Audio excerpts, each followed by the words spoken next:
wala ka pa rin pinagpat. Teka naman, bawal kayo dyan! Ang susunod na programa ay rated PG. Ito ay nangangailangan ng patnubay at gabay ng magulang para sa mga batang manunood.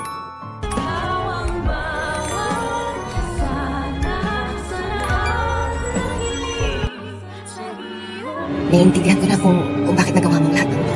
Tila ba natuluyan na itong si Carlos na mabaliw dahil lamang sa pag-ibig? Pero dahil lamang ba sa pag-ibig? O baka naman gusto niya lang matakasan ang kanyang krimeng ginawa? Hindi na nga matutuloy ang paglabas ng bansa nila Carlos at Lynette dahil nga itong si Lynette ay nabuko na ang kanyang asawa. Yun nga lang, kasalukuyang bihag ni Carlos si Lynette at nagtatago nga sila sa lahat ng mga nakakakilala sa kanila. Kawawa naman talaga itong si Lynette dahil katatapos nga lang nitong ma-hostage ni Lotus ay hostage na naman.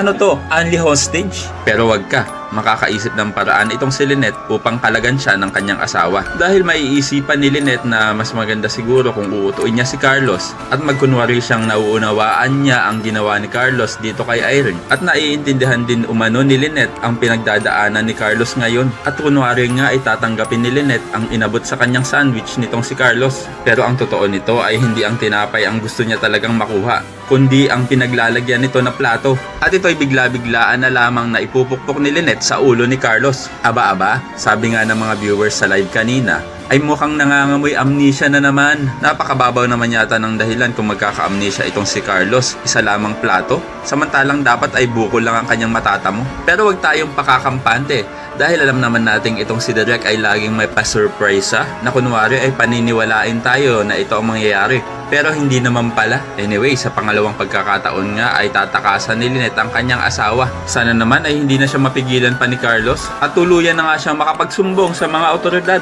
Kaya naman kung isa ka rin sa mga umaasang maligtas si Lynette sa kamay ni Carlos ay pakilike ang video na ito and don't forget to subscribe. Thanks for watching and see you next time. Bye-bye!